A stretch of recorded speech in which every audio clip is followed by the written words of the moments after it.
একদিনের এই টুর্নামেন্টটি করার উদ্দেশ্য হচ্ছে যে সারা বাংলাদেশের সকল খেলোয়াড়কে একটি জায়গায় একত্রিত করা এবং মিলন মেলার মাধ্যমে আমরা বাংলাদেশের ক্রীড়াঙ্গন নিয়ে যে নতুন চিন্তা ভাবনা নিয়ে এগোচ্ছি সেই চিন্তা ভাবনাগুলো তাদের সাথে শেয়ার করা এবং তাদের কাছে পৌঁছে দেওয়া। ঠিক এইভাবেই আজকে আমরা চট্টগ্রাম বিভাগীয় শহরে এখানে উপস্থিত হয়েছি জিয়া ফুটবল টুর্নামেন্ট 2025-এর জন্য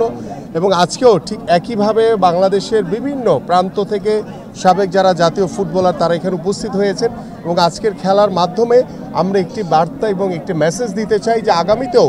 আমরা বিভিন্ন যে বিভাগ রয়েছে আমাদের রাজশাহী, সিলেট থেকে শুরু করে বরিশাল, খুলনা সকল বিভাগেই আমরা এই ধরনের ফুটবলের আয়োজন করব এবং যে মেসেজটি দিতে চাই যে আমরা ফুটবল এবং খেলাধুলার মাধ্যমে আমরা স্পোর্টসের মাধ্যমে বাংলাদেশের পরিবার থেকে শুরু করে সামাজিক এবং রাষ্ট্রের পরিবর্তন আমরা আনতে চাই। আমাদের আগামীর বাংলাদেশের ক্রীড়াঙ্গন নিয়ে আমাদের অনেক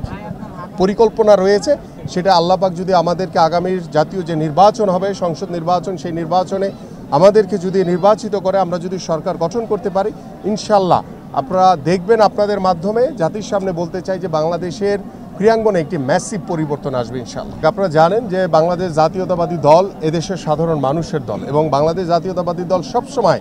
এদেশের সাধারণ মানুষের কল্যাণের জন্য, উন্নয়নের জন্য এবং বাংলাদেশের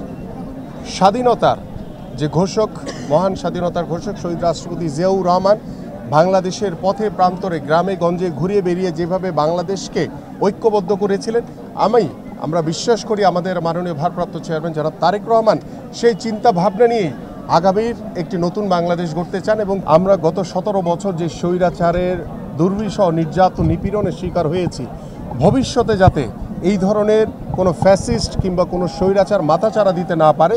আমরা তার অন্যতম মাধ্যম হিসেবে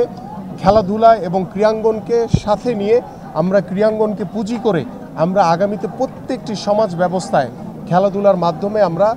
রাজনৈতিক গুণগত পরিবর্তন, সমাজ ব্যবস্থার পরিবর্তন আমরা আনতে চাই।